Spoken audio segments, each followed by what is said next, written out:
What comes after AI? You see this is us right here. At the very beginning of the AI evolution. New LLMs are being produced every week, AI is at the height of its popularity, and people can't seem to stop talking about how AI will take their job. But like I said, this is only the beginning. So what comes after this?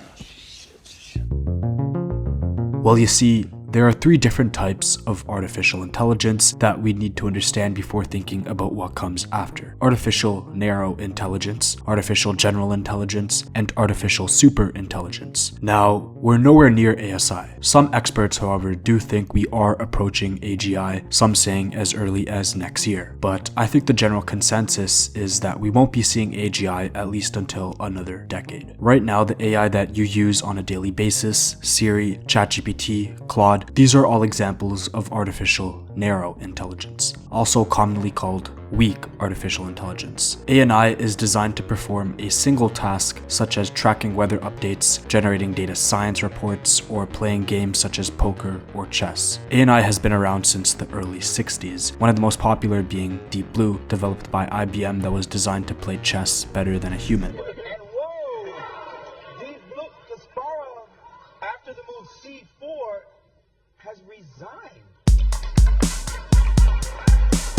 However, this AI couldn't tell you the weather or write an essay. It was strictly made for the purpose of playing chess. Now you might be thinking, well, ChatGPT is able to perform many different tasks. Yes, that's true, but ChatGPT's main purpose is to generate human-like text based on the input it receives. It doesn't possess true general intelligence, consciousness, or the ability to understand context and concepts beyond the text it has been trained on. It operates within the scope of its training data and doesn't exhibit the versatility and adaptability of AGI. Narrow AI lacks self-awareness, consciousness, emotions, and genuine intelligence that match human intelligence. While such systems may appear sophisticated and intelligent, they operate under a predetermined and predefined set of parameters, constraints, and context.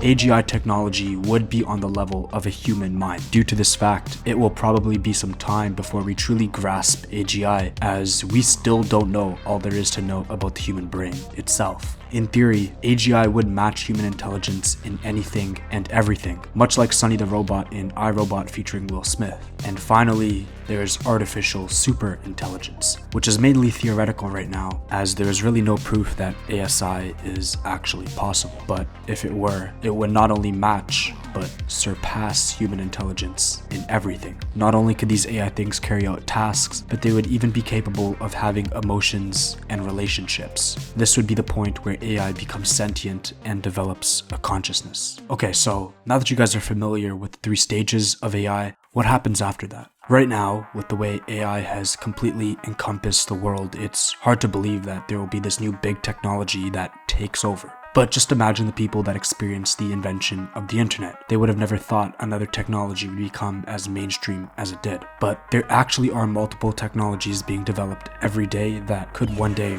rival AI. One of them being quantum computing, which would allow for multi-dimensional processing, whereas classic computing uses something called serial processing. In simpler terms, quantum computing would use quantum mechanics to solve complex problems at a much faster rate than regular computers. Virtual and augmented reality as an industry is expected to reach $22 billion by 2025, and some experts believe it will change the world. I mean, it's no secret that Mark Zuckerberg is trying to shift the world into the metaverse, so he clearly believes that VR could be the next big thing. I mean, it's theorized that we eventually develop a simulation so good, so indistinguishable from reality that we could live in it without knowing the difference between real life and the simulation. There's also a famous theory that claims we are almost certainly living in a simulation and that there have been millions before us. The creator of this theory believes that 1. We are already in a simulation, and that once we develop the technology, we will create a new one, and it will be a never-ending cycle of creating simulations. Or 2. We are the first ever universe, and have not yet discovered how to make a simulation, but once we do, we will have started that cycle. I mean, it's a little far-fetched, but it's worth entertaining. A couple months ago, Elon Musk received FDA approval to start testing his brain-computer interface, Neuralink, on human patients. And just recently, Neuralink was successfully stitched into the brain of Nolan Arbo, the first Neuralink patient. Nolan is now able to perform certain computer tasks with his brain, and that's what a BCI is, a device that allows humans to control computers with their minds. These devices are still in the very early stages of development, but they have the potential to revolutionize the way we interact with computers. BCIs could be used to control prosthetic limbs, operate machinery, and even play video games. Now, there are many other technologies I can cover if I want to make this video like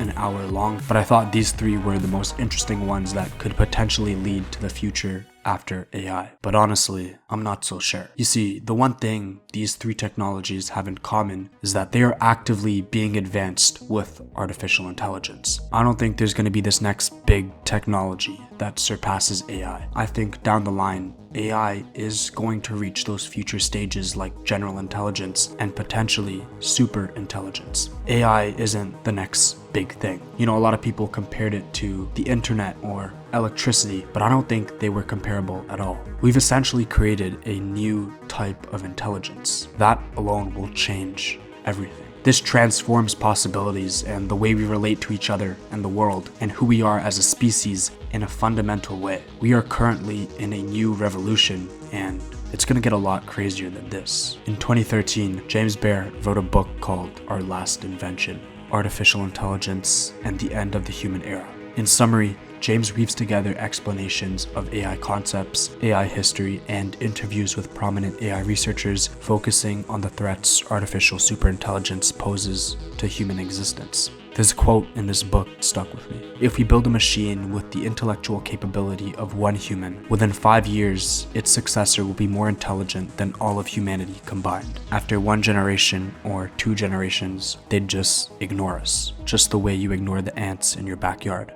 And I've come to realize that AI may very likely be our last invention. There is a possibility that there is nothing after AI, but not even in the meaning that AI kills us all. When you look back on humanity and invention, it's always been a cumulative combination of human intelligence that created things like electricity or the wheel. But now, artificial intelligence helps us invent everything. If you think about it, AI was already our last invention because now we use AI to create new things. And eventually, AI would get to the point where it no longer needed human intelligence to help it create things. And that's when we'd reach a point called the singularity. A hypothetical future point in time at which technological growth becomes uncontrollable and irreversible, resulting in foreseeable consequences for human civilization. From this point on, anything that we create would have been with the aid of AI. And the more that we create with AI, the smarter it becomes. And eventually, our desire to create will have only led to artificial intelligence becoming smarter than us. It will lead to AGI, which will eventually lead to ASI, the singularity, and who knows what comes after. Some believe a godlike AI is possible, one that can create universes and simulations similar to ours. And maybe that's how the simulation cycle starts. Or maybe that's how our universe was created. Could we all just really be a product of AI? Probably not, but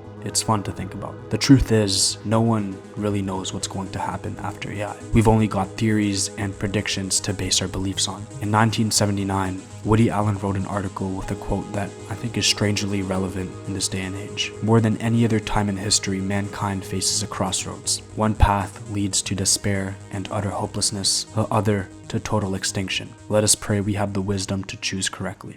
I believe we are at that crossroads.